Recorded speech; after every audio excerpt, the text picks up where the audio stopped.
ओम नमो भगवते वासुदेवाय। आप सभी का हमारे YouTube चैनल पर हार्दिक स्वागत है। अगहन मास महात्म कथा अध्याय 16। आज की कहानी है जब कान्हा बने अपनी भक्त के देवर। आइए जाने बहुत ही सुंदर अनोखी कहानी। एक लड़की थी जो कृष्ण जी की अनन्य भक्त थी। बचपन से ही कृष्ण भगवान का भजन करती थी, भक्ति करती थी। भक्ति करते करते बड़ी हो गई। भगवान की कृपा से उसका विवाह भी श्रीधाम वृंदावन में किसी अच्छे घर में हो गया। विवाह होकर पहली बार वृंदावन गई, पर नई दुल्हन होने से कहीं भी जा नहीं सकी और मायके चली गई। और वह दिन भी आया जब उसका पति उसे लेने उसके मायके आया। अपने पति के साथ फिर वृंदावन पहुंच गई। पहुंचते पहुंचते उसे शाम हो गई। पति वृंदावन में यमुना किनारे रुककर कहने लगा, देखो शाम का समय है, मैं यमुना जी में स्नान करके अभी आता हूँ। तुम इस पेड़ के नीचे बैठ जाओ और सामान की देख रेख करना। मैं थोड़े ही समय में आ जाऊँगा। यहीं सामने ही हूँ, कुछ लगे तो मुझे आवाज़ दे देना। इतना कहकर पति चला गया और वह लड़की बैठ गई। अब एक हाथ लंबा घूंघट निकाल रखा है, क्योंकि गांव है, ससुराल है, और वहीं बैठ गई।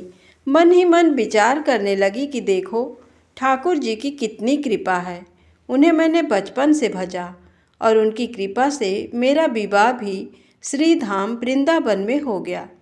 मैं इतने वर्षों से ठाकुर जी को मानती हूँ, परंतु अब तक उनसे कोई रिश्ता नहीं जोड़ा। फिर सोचती है, ठाकुर जी की उम्र क्या होगी? लगभग 16 वर्ष के होंगे। मेरे पति 20 वर्ष के हैं, उनसे थोड़े से छोटे हैं, इसलिए मेरे पति के छोटे भाई की तरह हुए और मेरे देवर की तरह। तो आज से ठाकुर जी मेरे देवर हुए। अब तो ठाकुर जी से नया संबंध जोड़कर बड़ी प्रसन्न हुई और मन ही मन ठाकुर जी से कहने लगी, देखो ठाकुर जी, आज से मैं तुम्हारी भाभी और तुम मेरे देवर हो गए। अब वो समय आएगा जब तुम मुझे भाभी भाभी कहकर पुकारोगे। इतना सोच ही रही थी कि तभी एक 10 से 15 वर्ष का बालक आया और उस लड़की से बोला, भाभी भाभी।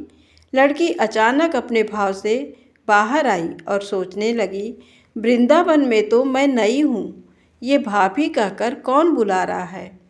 नई थी इसलिए घूंघट उठाकर नहीं देखा कि गांव के किसी बड़े बूढ़े ने देख लिया तो बड़ी बदनामी होगी।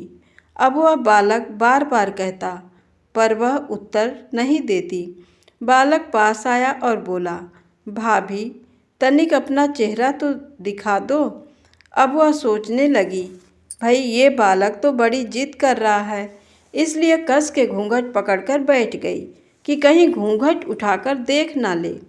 लेकिन उस बालक ने जबरदस्ती घूंघट उठाकर चेहरा देखा और भाग गया।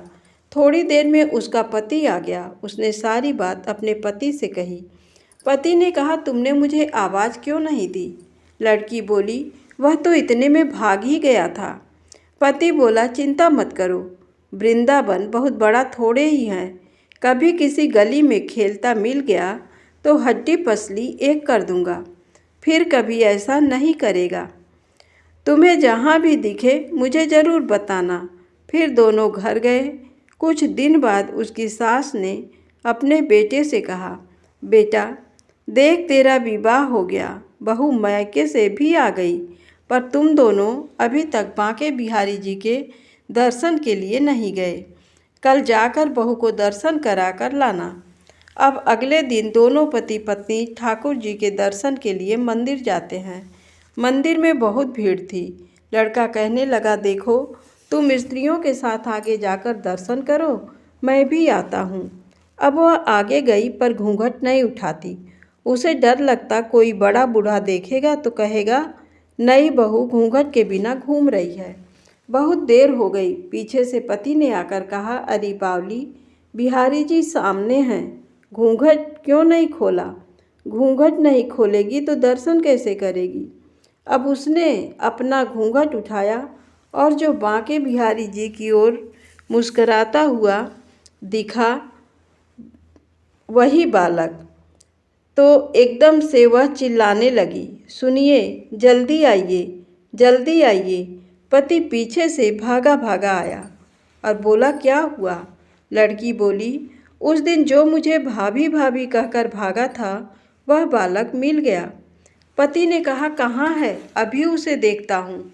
तो ठाकुर जी की ओर इशारा करके बोली, ये रहा, आपके सामने ही तो है। उसके पति ने जो देखा तो अवाक रह गया और बोला, तुम धन्य हो।